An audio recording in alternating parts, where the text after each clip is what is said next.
Imagine reading a historical account that claims this legendary general marched his army up to a massive fortified city, engaged in this brilliant tactical strike and just utterly destroyed it. Right, a classic military victory. Yeah.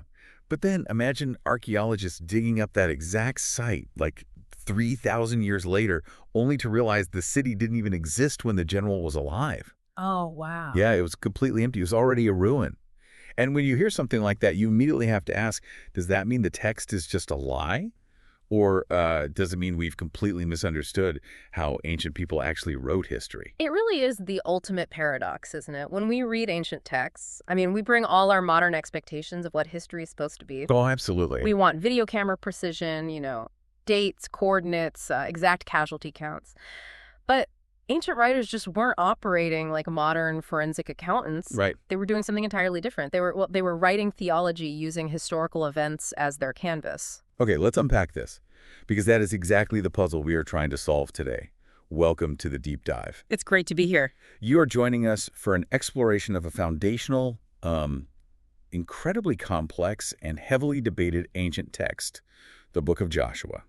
And we are working entirely from a massive, really comprehensive document called Survey of the Book of Joshua, compiled by Chris R. Velasquez. And it is a remarkable guide. It completely refuses to let us read this book with our modern blinders on. Yeah, exactly. We aren't going to look at this as just some Sunday school recounting of walls tumbling down or like a dry military log. Right.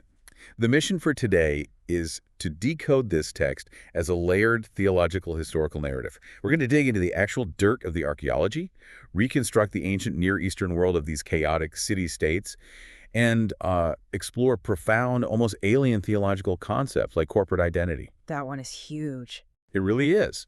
And we're going to look at the literary architecture of the book itself. We want to understand what this text actually meant to the terrified, displaced people who first heard it in its final form. And, why its message about identity and inheritance still matters so much to you right now. So to do that, we have to start at the absolute foundation. Right. We have to look at the blueprint of the book, who actually put it together, and the late Bronze Age world it describes. And honestly, the best place to start is with the name on the cover. Joshua. Exactly. In Hebrew, the name is Yehoshua. It literally translates to YHWH saves, or the Lord is salvation. It's not subtle, is it? It's basically putting the thesis statement right there on the marquee. Exactly. Right from the title, before you even read a single verse, the book is broadcasting its central theme. Right. It is not about a military genius. It is anticipating divine deliverance. And for anyone looking ahead to the New Testament, that name holds a massive amount of weight, which we will certainly get into later. But knowing the name of the main character brings up the immediate question, right? Who actually wrote this down? That is a very contested question. Yeah, because if you grew up in certain religious traditions, you might have this mental image of Joshua sitting in his tent at the end of his life, dipping a quill in ink and just writing the whole book from chapter 1 to chapter 24. Right. But reading through the research, there is a serious tension in scholarly circles about authorship. There really is a wide spectrum. Historically, traditional circles have associated the book directly with Joshua himself, or at least with, scribes operating immediately under his leadership during the settlement period. Okay. That is the traditional view. It argues the book preserves an almost real-time, substantial historical memory of the conquest. But that is not where most modern scholars land, right? No, not at all. Critical scholarship, which is the strong mainstream position today, views Joshua as a highly composite work. Okay. It wasn't written over a weekend. The research points to it being shaped and finalized by what scholars call Deuteronomistic editors. Okay, let's stop right there. Deuteronomistic editors. That is a massive, very intimidating academic word. It is a mouthful. What does that actually mean in plain English? Like, who are these people? It's a great question. To understand Deuteronomistic, you just have to look at the book of Deuteronomy. Right. Deuteronomy lays out a very specific theology for Israel. It says, if you obey the covenant with God, you will be blessed and you will keep the land. If you disobey the covenant, you will be cursed and you will be vomited out of the land. It's very binary. Very. So a Deuteronomistic editor is a later historian or scribe who looks back at Israel's history through that specific theological lens. Okay. They take earlier traditions, ancient tribal memories, old victory songs, ancient allotment lists, and they weave them together to make a theological point about obedience and disobedience. And the timing of when these editors were working, that's the key that unlocks the whole book. Because the prevailing thought in the source material is that these editors finalized this text during or shortly after the Babylonian exile. Yes. What's fascinating here is how this changes everything about how you read it. It really does. Let's put ourselves in their shoes for a second. The exilic period. We are talking about the 6th century BCE. A very dark time. Yeah, the Babylonians have completely leveled Jerusalem. The temple is a smoldering ruin. The Israelites have been forcibly deported hundreds of miles away to Babylon. They have lost their homes, their nation, their wealth, and seemingly their God. Exactly. They are sitting in exile, just traumatized. And that psychological and theological state of the audience is crucial. If the final form of this book is being read to people who have lost everything, a story about their ancestors inheriting the land isn't just a historical trivia lesson. No, it's not just a textbook. No, it is an existential lifeline. They're desperately asking, who are we? Why did we lose our home? Does God still care about us? Is the covenant dead? It makes me think of an analogy. Imagine a family memoir written after a massive, devastating house fire. Like, the bank foreclosed, the house burned down, and the family is currently living out of suitcases in a cramped, rented apartment. Now, if I am writing the history of how my grandparents originally built our family home, and I'm writing it while sitting in that rented apartment, Oh, that's good. my focus is going to be entirely different than if I was just writing an architectural manual while still living comfortably in the house. I'm going to emphasize why the house was important, the values my grandparents held, and the tragic mistakes that led to the foreclosure. Is that what these Deuteronomistic editors are doing? That is a brilliant way to frame it. Yes, the editors are writing from the rented apartment of exile. Wow. They are taking older, legitimate memories of the late Bronze Age transition into Canaan, but they are shaping them into an ideological national memory. They are telling the exiles, look at how our ancestors originally received the land. It was a sheer gift from God, achieved through radical obedience.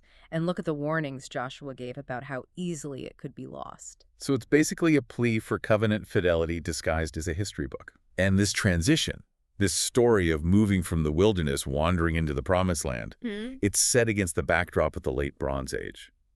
The research notes this wasn't just an empty expanse of land waiting to be claimed. Oh, not at all. It was a volatile, heavily contested geopolitical matrix. Canaan, during the late Bronze Age, was an incredibly complex environment. It was heavily fragmented. You didn't have one unified king of Canaan. Right. You had dozens of fortified, independent city-states, each ruled by local kings or chieftains, all of whom were under varying degrees of influence or domination from the Egyptian Empire to the south. Okay, so understanding that setting and understanding why the exiles needed this story, it leads us perfectly into seeing where the ancient curators of the Bible actually decided to place this book on the shelf. That canonical placement is so important. Because where a book sits in a library tells you a lot about how to read it. It really does. Yeah. Let's look at the Protestant Old Testament. In that canon, Joshua is just the 6th book in the lineup, kicking off the historical books. Right. But the Hebrew canon organizes it differently, and that difference is profound. In the Hebrew Bible, Joshua is the very first book of what are called the former prophets. The former prophets, okay, so that implies that this isn't just, Exodus part 2. Exactly. It acts as the canonical hinge. A hinge. Yes. The Torah, the first 5 books, ends with Moses dying outside the Promised Land. The promise made to Abraham centuries ago is still just hanging in the air. Right, they haven't gotten it yet. Right. Joshua is the hinge where that promise finally transitions into possession. But by placing it with the prophets, the ancient compilers were signaling, read this as prophetic interpretation of history. It is meant to scrutinize covenant life in the land. But what is so jarring to me is the whiplash you get when you look at Joshua, and then you immediately turn the page to the next book, Judges. Oh, the whiplash is severe. Our research points out this massive contrast. Yeah. Joshua presents this idealized, almost structurally perfect conquest. It is the theological baseline of what things look like when Israel actually obeys. But Judges is an absolute nightmare. It is chaos. Total chaos. Judges shows the incomplete, unstable, brutal reality of what settlement actually looked like when everyone did what was right in their own eyes. It's like looking at the pristine, perfect architectural blueprints for a skyscraper. In a blueprint, all the lines are straight, the physics are sound, it is a masterpiece. That's the Book of Joshua. Yes. But then you walk onto the actual physical construction site, which is the Book of Judges, and there's mud everywhere. Half the materials are missing. The foundation is cracking, and the contractors are just, throwing hammers at each other. And if we look at the cultural context of the ancient Near East, that chaos in Judges makes a lot of sense because the standard Joshua sets was nearly impossible for an ancient people to maintain. Really? Why is that? We have to strip away our Western lenses here. This was a world structured entirely by honor and shame dynamics, by kinship groups, by patronage. You cannot emphasize that enough. Mhm. Modern individualism simply does not exist in this text. If you are reading Joshua and thinking about your personal, private relationship with God, you are reading it wrong. Completely wrong. You are fundamentally a part of your clan. Your actions save your clan, or your actions destroy your clan. And we will see the horrifying reality of that corporate identity later. But beyond the social structure, we have to look at the religious environment. Okay. Canaan was a deeply pluralistic matrix. Every city-state had its own patron deities. There were local cults, high places, household gods. It was a world where you worshiped multiple gods as an insurance policy. Right, covering all your bases. Exactly. You worshiped the god of rain, the god of fertility, the god of war. So when Joshua shows up and demands exclusive, absolute loyalty to YHWH alone, he isn't just asking for a religious preference. He's asking them to do something that, to an ancient person, sounds like insanity. It was a radical, dramatic clash. To demand exclusive loyalty to one god in that polytheistic backdrop was essentially committing social, political, and economic suicide in the eyes of their neighbors. It made them dangerous outsiders. Okay, so we have this beautifully structured, highly idealized theological blueprint in Joshua, demanding radical obedience in a chaotic, pluralistic world.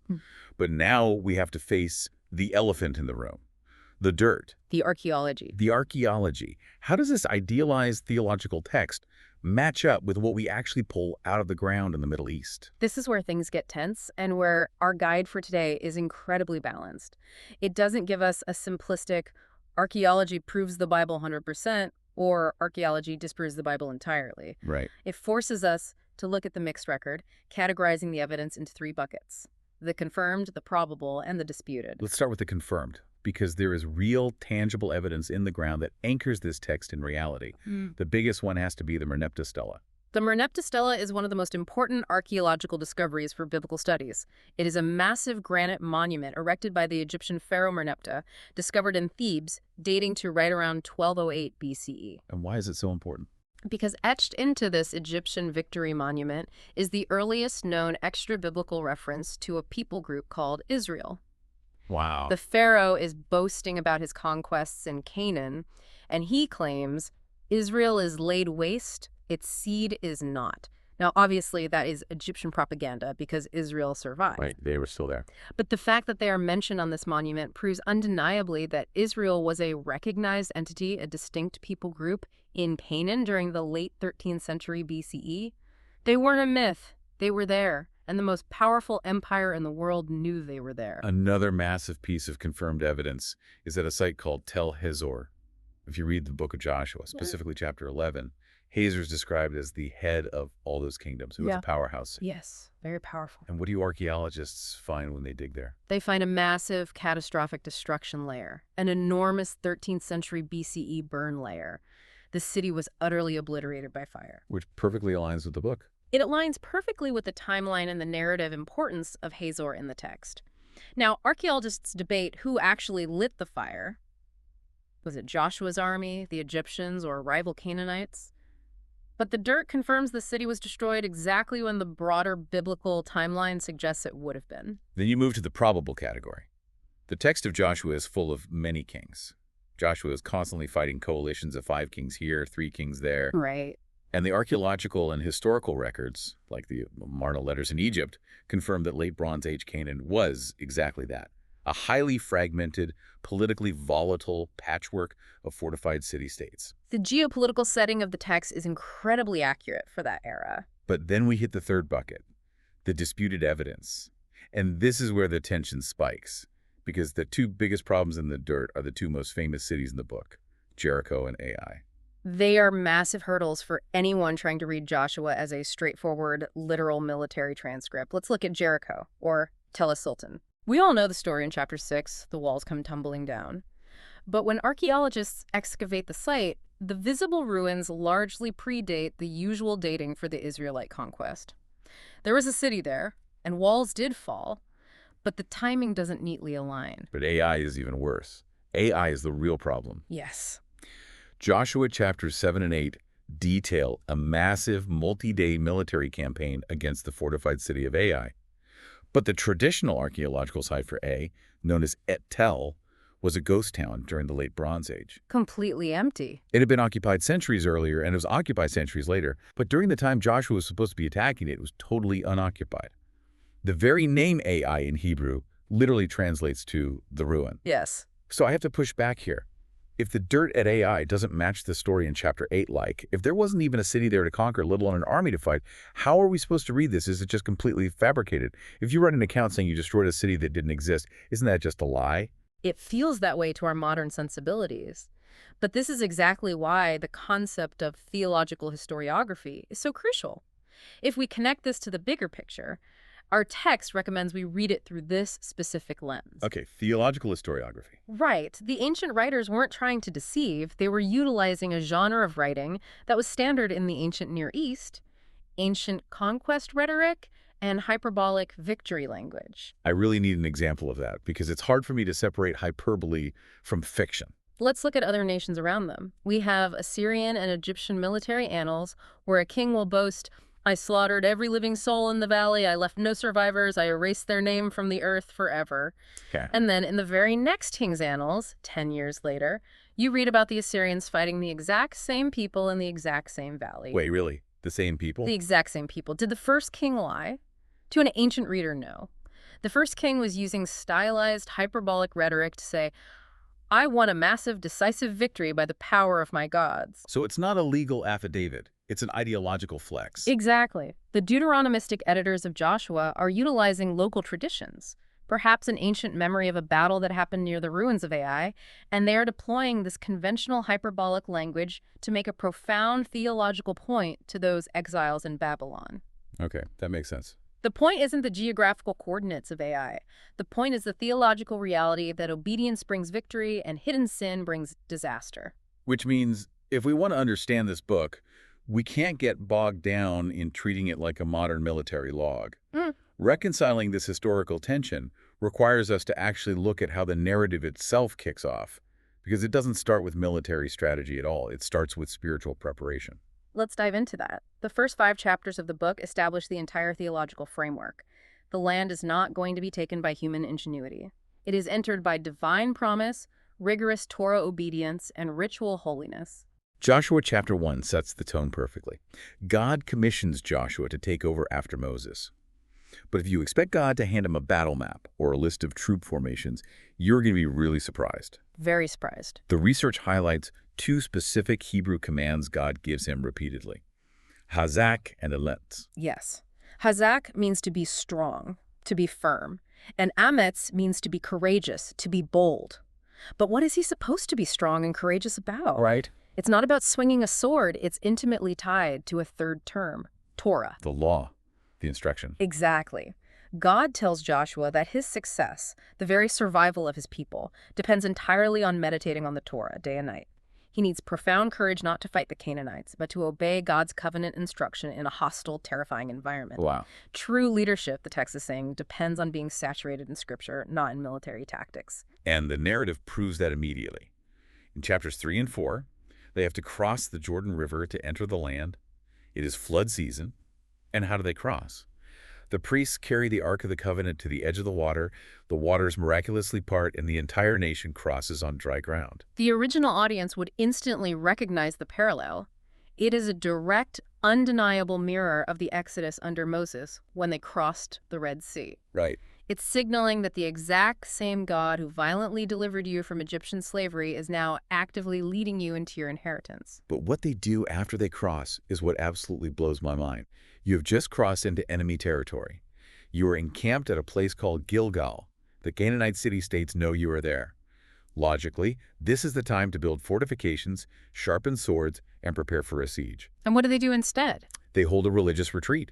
First, they set up 12 memorial stones to remember the crossing, and then in chapter 5, Joshua orders a mass circumcision for all the males who had been born in the wilderness, followed by a massive Passover celebration. From a military standpoint, it is absolute lunacy. It really is. They are incapacitating their entire fighting force with a mass medical procedure in plain sight of their enemies and then taking time to hold a religious festival. It's like a football team taking the field for the Super Bowl, and instead of running drills or warming up, the entire team sits down on the 50-yard line, reads the rulebook out loud for 3 hours, and holds a quiet ceremony while the opposing team just watches from the sidelines. That's a great image. But the theological message is brilliant. It tells you everything you need to know about how this book defines victory.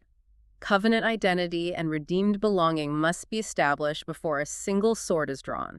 The divine presence precedes human action. And right in the middle of all this holy preparation, in chapter 2, we get one of the most stunning, subversive stories in the entire Old Testament, the story of Rahab the Canaanite. Joshua sends 2 spies into Jericho to scope it out, and they end up hiding in the house of Rahab, a prostitute who lives on the city wall. If we think back to that cultural matrix you described earlier, an environment demanding exclusive loyalty to YHWH, where the Canaanites are the ultimate idolatrous other, the inclusion of Rahab is a profound irony. It is socially and theologically shocking. Rahab is the ultimate outsider. She is a Canaanite, she is a woman, and she is a sex worker. She is on the lowest possible rung of the social ladder. Right. Yet, when the Israelite spies arrive, she is the one who articulates profound, almost poetic faith. She hides them, risks her life, and confesses, "I know that the Lord has given you this land." She recognizes what the supposedly powerful kings of Canaan are blind to, and she extracts an oath from the spies to save her family when the city falls. Our research survey notes that this story anticipates the ingathering of the nations. It is a massive theological flare shot into the sky, proving that grace is received by faith and allegiance, not by ethnic bloodline. That is beautiful. The walls of Jericho haven't even fallen yet, but the theological walls separating insider from outsider are already collapsing. Is why New Testament writers, like the author of Hebrews and James, hold her up as a paradigm of faith. It is a beautiful moment of grace. But the book doesn't let us rest in that comfort for long, because once the holy preparation is done, the narrative slams us into the brutal reality of the actual conquest, and the contrast between the first 2 battles they face is terrifying. Chapters 6 through 8 present us with the soaring, miraculous victory at Jericho, followed immediately by a crushing, humiliating defeat at Ai. And the pivot point between these 2 events is the hidden sin of one single man. Let's look at Jericho first, chapter 6. It is the most famous story in the book. They don't build siege ramps or battering rams. They march around the city for 7 days. The priests blow ram's horns. The people shout, and the walls collapse. The victory is entirely divine. God hands them the city. But there is a massive catch. Yes, and it revolves around a very difficult Hebrew concept, the harem. The ban, or the devoted thing. Harem is a concept that makes modern readers deeply uncomfortable, and rightly so. It means something is devoted entirely to destruction. It is set apart strictly for God's judgment. Okay. God explicitly forbade Israel from taking any plunder from Jericho. The gold, the silver, the garments, the livestock, all of it belonged to YHWH as harem. To take it would be to steal directly from God and to infect oneself with the judgment meant for the city. But in chapter 7, a man named Achan decides the rules don't apply to him in private. He sees a beautiful Babylonian garment, some silver, and a wedge of gold. He covets them, he takes them, and he buries them in the dirt under his tent. No one sees him do it. It is a completely private, hidden sin. But look at how the text responds. The very next verse, God tells Joshua, Israel has sinned, they have violated my covenant, not Achan has sinned, Israel. Here's where it gets really interesting, and the consequences are immediate. Joshua sends a small detachment of troops up to attack the little city of Ai, expecting an easy win. Instead, the men of Ai come out and completely rout them. 36 Israelite soldiers are slaughtered, the army flees in sheer terror, and the text says the hearts of the people melted and became like water. Joshua falls on his face before the ark, completely bewildered. This brings us right back to the concept of corporate identity we discussed earlier. To you and me, sitting in the 21st century, this seems monstrously unfair. Achan stole a coat in secret. Why did 36 other men have to die on a battlefield? Exactly. Why is the entire nation under a curse for one man's greed? This is where we have to fundamentally rewire how we view humanity. In our modern, hyper-individualized world, I like to compare our lives to personal laptops. Okay, I like this. If I'm careless and I download a malicious virus onto my laptop, my computer crashes. I lose my files. It's a bummer, but it's my problem. It doesn't affect my neighbor's computer. Right. Individual actions, individual consequences. Exactly. But in Joshua's ancient world of corporate covenant solidarity, the nation of Israel isn't a collection of individual laptops. They are all operating on one single closed network. They share the same mainframe. So when HN downloads the virus of hidden sin, he doesn't just crash his own hard drive, he introduces a fatal error into the entire national network. Hidden sin isn't a private failing, it is communal poison. That analogy perfectly captures the survival mechanics of the ancient Near East. In a tribal society, you survive together or you die together. If one man hoards wealth or disobeys a military command, the entire clan is vulnerable to starvation or slaughter. Wow.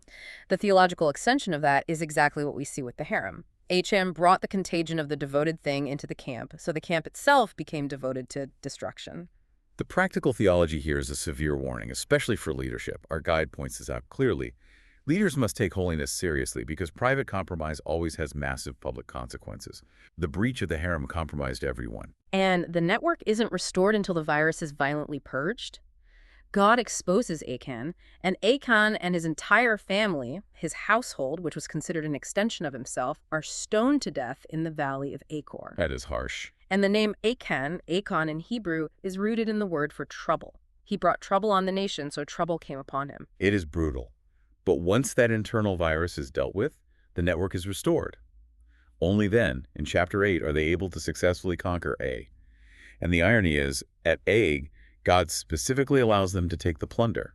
If Achan had just waited a few days, trusted God, and restrained his greed, he could have had all the wealth he wanted legitimately. That is the tragic reality of impatience and greed. It reaches for what God would have gladly given in his own time. So the internal threat of hidden sin is dealt with, but immediately the external pressure ramps up.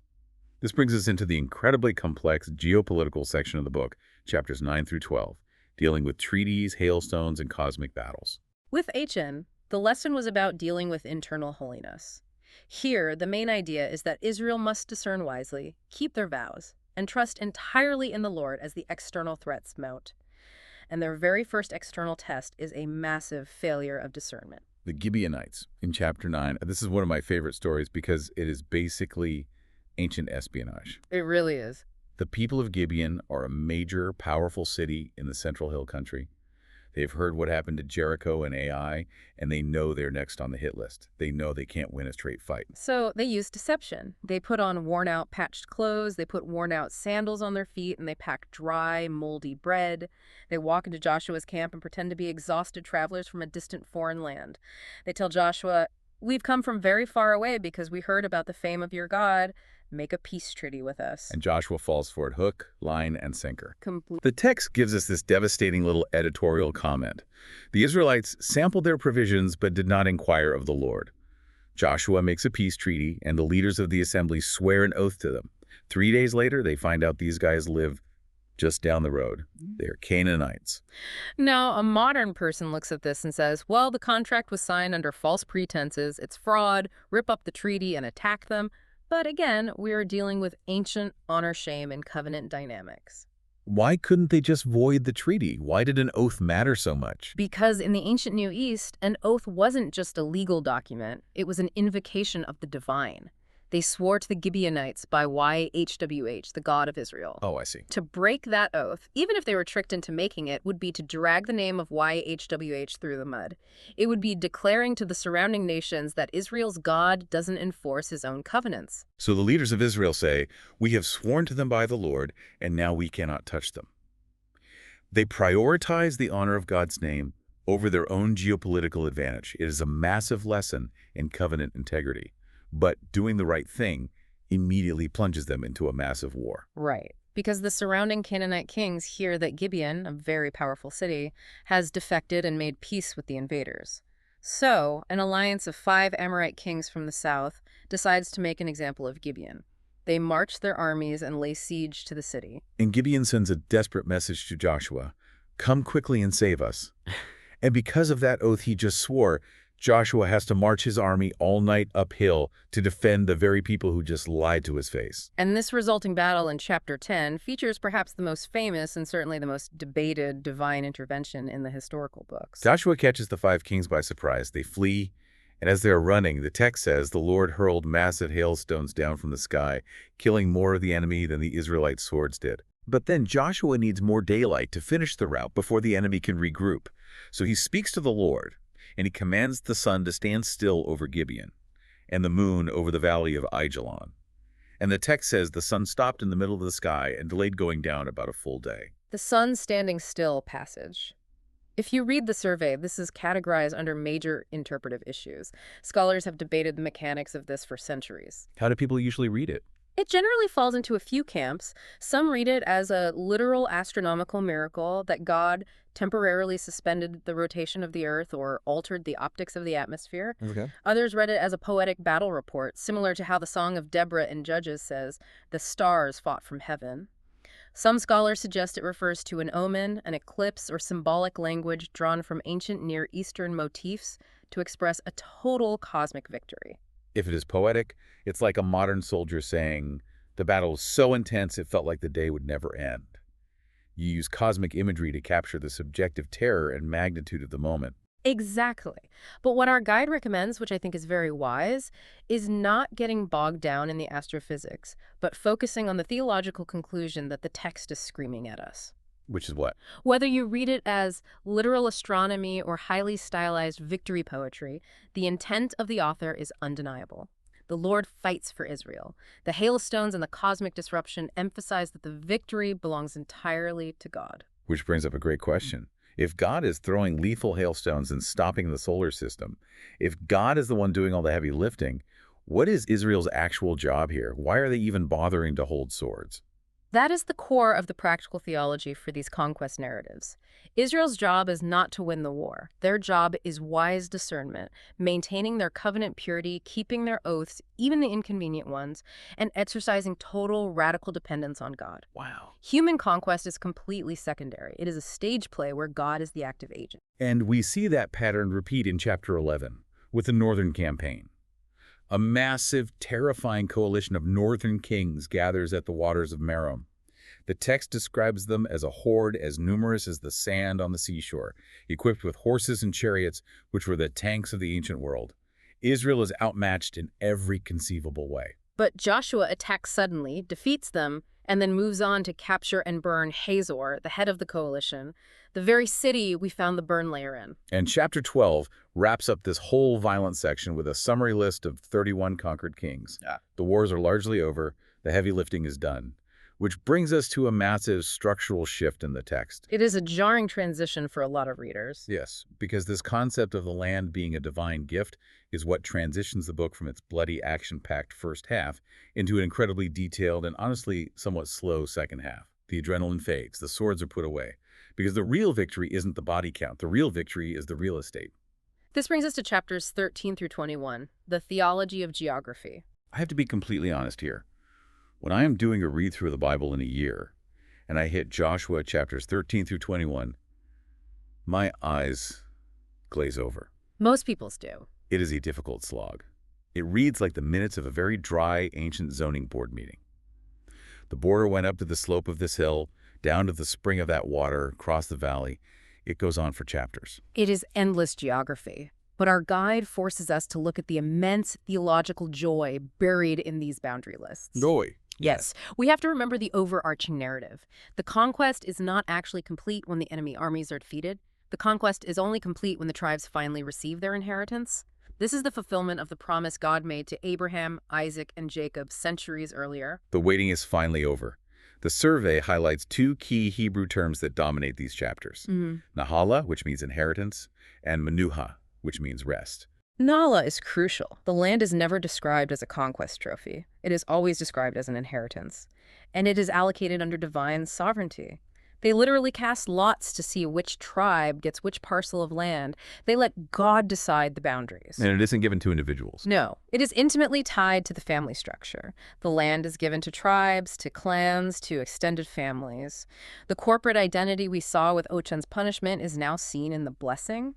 You belong to a family, and your family belongs to a specific piece of land. Think about it like reading a massive legal will. If you are an outsider sitting in a lawyer's office and you have to listen to a 40-page will being read, like, to this cousin goes the east parcel, to that nephew goes the summer house, to this aunt goes the farm, you're going to be bored to tears. Of course. But if your name is in that document, if you are the one inheriting the estate after a lifetime of poverty, that boring legal document becomes the most exciting, emotionally charged piece of literature in the world. That is exactly what this was for the Israelites. These chapters are their names in the will, and the text goes out of its way to emphasize that this is a land they did not build or plant. Right. They are inheriting terraced agriculture, mature vineyards, fortified cities, and wells they didn't dig. It reinforces that their existence is entirely subsidized by grace. And as they divide the land, they also have to structure their society. Chapters 20 and 21 detail the cities of refuge and the Levitical cities. This is the ecclesiology of Joshua, how the community of faith is physically ordered. In an ancient culture of blood vengeance, where the family of a murder victim was obligated to hunt down the killer, God establishes 6 cities of refuge. Right. If you accidentally killed someone, say an axe head flew off the handle and struck your neighbor, you could flee to one of these cities and be safe from the avenger of blood until you could stand trial. It ensured that justice and mercy were woven directly into the geography of the nation. And the tribe of Levi, the priests, they didn't get a specific state or territory of their own? No, the Lord was their inheritance. Instead of land, they were given 48 specific cities scattered throughout all the other tribal territories. That's interesting. This was a brilliant move. It meant that worship, spiritual leadership, and access to the Torah were physically distributed across the entire nation. You were never far from a Levite who could teach you the law. All of this administrative detail culminates in this beautiful summary statement in Joshua 21. It says that God gave Israel all the land he had sworn to give their ancestors. They took possession of it, they settled there, and the Lord gave them rest on every side. Not one of all the Lord's good promises to Israel failed. Everyone was fulfilled. And there is that word, rest, menuha. Which brings up a vital question. What does rest actually mean in this context? Because when I think of rest, I think of kicking my feet up in a hammock on a Saturday afternoon. This raises an important question, yes. In the ancient Near East, menuha signifies much more than taking a nap. It signifies settlement, order, and existence under the sovereign rule of God. It is the cessation of chaos. The chaotic enemies are subdued, the land is fairly distributed, the sanctuary is secure, and the people are living in a rightly ordered covenant relationship with their Creator. It is a profound, holistic theological state of being. It sounds perfect. But as we move into the final chapters of the book, we see that maintaining that state of rest requires constant, exhausting vigilance. It isn't automatic, because almost the moment the tribes settle in, a massive misunderstanding nearly blows the entire nation apart and triggers a civil war. This brings us to the final narrative section, chapters 22 through 24. Crisis, covenant renewal, and the echoes of something much larger. It starts with the Transjordan altar crisis in chapter 22. The context here is that the tribes of Reuben, Gad, and the half-tribe of Manasseh actually received their inheritance on the east side of the Jordan River before they even crossed over with Joshua. Right. But they had promised to send their fighting men across the river to help their brothers conquer the mainland of Canaan. Now that the wars are over, Joshua blesses them and sends them back east to their families. But on their way back, right before they cross the Jordan River, these eastern tribes build a massive, imposing altar. And the western tribes see this architecture going up, and they lose their minds. They immediately assume the worst. They think the eastern tribes are setting up a rival religious sanctuary, committing apostasy, and rebelling against YHWH. The western tribes literally gather their entire army at Shiloh to go to war and slaughter their own brothers. It seems like a massive overreaction until you remember the psychology of this community. They are deeply traumatized by the memory of Achan. Right. They literally cite him in their accusation. They know from brutal experience that corporate sin brings corporate judgment. If the eastern tribes are rebelling, God will punish the western tribes too. They're acting out of terrified self-preservation. But before the swords are drawn, they send a diplomatic delegation led by Phinehas the priest. They confront the eastern tribes and ask, "What is this treachery?" And the eastern tribes are horrified. They vehemently deny any rebellion. They explain that the altar is absolutely not for sacrifices. The survey notes the specific Hebrew word they use, ed. It means witness. They explained that they built it as a replica, a visual witness for future generations. They were terrified that one day the Western tribes might look across the Jordan River and say to the descendants of the Eastern tribes, "You live on the other side of the river, you have no share in the Lord, you aren't real Israelites." The altar was built to preserve national unity, not to destroy it. Careful inquiry and communication prevent a civil war. It is a powerful testimony to how fragile their unity was, but also how they could resolve things through the covenant. But that tension, that underlying fear that everything could fall apart at any moment, it doesn't dissipate. As we move into chapters 23 and 24, Joshua is now an old man, and he delivers his farewell addresses to the nation, and they are surprisingly dark. They are heavily Deuteronomic. If you remember the editors we talked about earlier, their fingerprints are all over these speeches. Joshua isn't giving a cheerful retirement speech. He is giving a stark, terrifying warning. In chapter 23, he reminds them that the same God who graciously fought for them and gave them the land can and will drive them out of it if they forsake him. He says, if you violate the covenant, if you intermarry with these idolatrous nations and worship their gods, God's anger will burn against you, and you will quickly perish from the good land he has given you. And then we get to chapter 24, the Grand Covenant Renewal Ceremony at Shechem. Our survey points out that the location of Shechem is theologically loaded. Why Shechem? Because Shechem has massive patriarchal associations. It is the very place where God first appeared to Abraham when he arrived in Canaan and promised him the land. Full circle. Exactly. By gathering the tribes there, Joshua is bringing the story full circle. He recounts their entire national history, from Abraham's idolatrous ancestors through the Exodus to the conquest, and then he forces them into a public corner. He demands a choice. It is one of the most famous verses in the Bible. Choose for yourselves this day whom you will serve. But as for me and my household, we will serve the Lord. And the people respond enthusiastically, "We will serve the Lord. We will never forsake him." But this is where Joshua does something incredible. He pushes back. He basically tells them, "No, you won't." Wait, what? He says, "You are not able to serve the Lord. He is a holy God. He is a jealous God. He will not forgive your rebellion." He is literally trying to talk them out of making the vow. He knows their hearts. He knows how intoxicating the surrounding Canaanite culture is. He wants them to understand the crushing weight of the covenant they are agreeing to.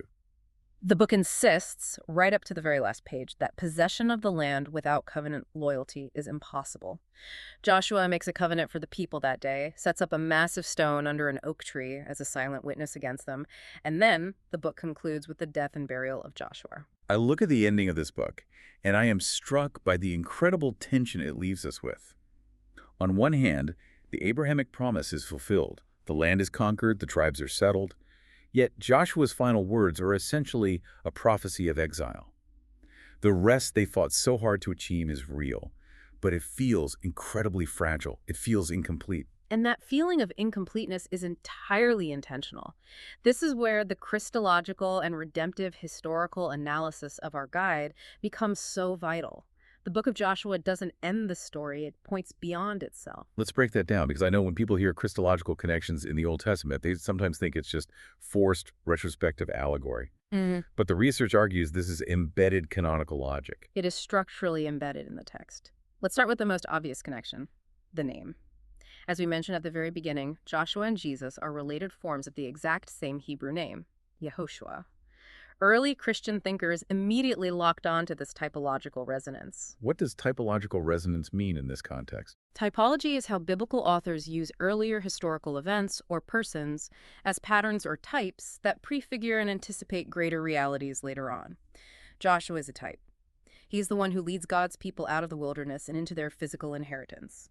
Jesus is the greater successor, the greater Joshua, who brings the final spiritual inheritance and eternal salvation. And the patterns run so deep. The crossing of the Jordan River prefigures baptism and new life. The narrative movement, from redemption to receiving an inheritance by grace to a final consummation, is the exact pattern of the gospel. We saw it with Rahab. The scandalous grace that welcomed a Canaanite prostitute into the lineage of Israel anticipates the explosive ingathering of the Gentile nations in the New Testament. But the most profound connection revolves around that concept of rest. This is where we touch on eschatology. Eschatology, meaning the theology of ultimate ends, or the final destiny of humanity. Exactly. The author of the New Testament book of Hebrews looks back at the book of Joshua, specifically in Hebrews chapter 4. And the author explicitly argues that the rest Joshua provided for the Israelites was real, but it was historically bound and incomplete. The author says, if Joshua had given them final rest, God would not have spoken later about another day. So Joshua belongs to what our guide calls the Bible's unfinished promise logic. That is a brilliant phrase. Unfinished promise logic. The book of Joshua provided a temporary, highly conditional rest in a physical piece of Middle Eastern real estate. But that physical rest was always meant to act as a signpost, pointing forward to a fuller, permanent, eschatological rest in God through Christ. Joshua is about fulfillment without finality. The land was secured, but the hearts of the people were still broken and prone to wander. They desperately needed a greater Joshua. We have covered an immense amount of ground today. We've seen that the book of Joshua is so much more than a dusty geographical record or a sanitized military triumph. It is a profound, bloody, beautiful, and complex theological narrative. We've explored how ancient writers used theological historiography to comfort an exiled people. We've looked at the terrifying reality of corporate identity and the toxic nature of hidden sin with Achan. We've seen the shocking, boundary-breaking grace extended to outsiders like Rahab, and we've learned that, ultimately, true inheritance is fundamentally a divine gift, not a human achievement. If you are listening to this right now and you are wondering what a late Bronze Age text has to do with your life on a Tuesday morning, I think Joshua confronts us directly. It confronts our modern, isolated, fragmented identities. It demands we look at our families, our workplaces, and our communities and realize that our private compromises have public casualties. It warns us about the contagion of hidden sin. And it forces us to recognize that the good things in our lives are often gifts we completely fail to earn. It is a text that refuses to be domesticated to fit our modern sensibilities. It challenges us, but it offers a robust, unyielding hope grounded entirely in the faithfulness of God. So what does this all mean? Which brings me back to where we started. We talked about how we crave clean, binary, historical logs. But what we actually get is a family memoir written by traumatized exiles who had lost everything, desperately clinging to the memory of how God once gave their ancestors rest and praying he might do it again. They were searching for a rest that wouldn't slip through their fingers the moment they failed. And that leads me to a final thought I want you to chew on today. The book of Joshua shows us an ancient people swinging swords, marching around walls, and fighting desperately for a physical rest that, ultimately, they couldn't maintain. In our hyper-driven, anxious modern culture, we're all exhausted. We're constantly trying to fight for, achieve, or earn our own version of rest. We want financial rest, relational rest, career security. We are fighting our own Canaanite battles every single day trying to secure our own borders. But if the writer of Hebrews is right and true, final rest is an inheritance brought by a greater Joshua. I have to ask, are you still fighting a war that was already won for you, instead of simply receiving the inheritance? That is the ultimate question this book leaves us with.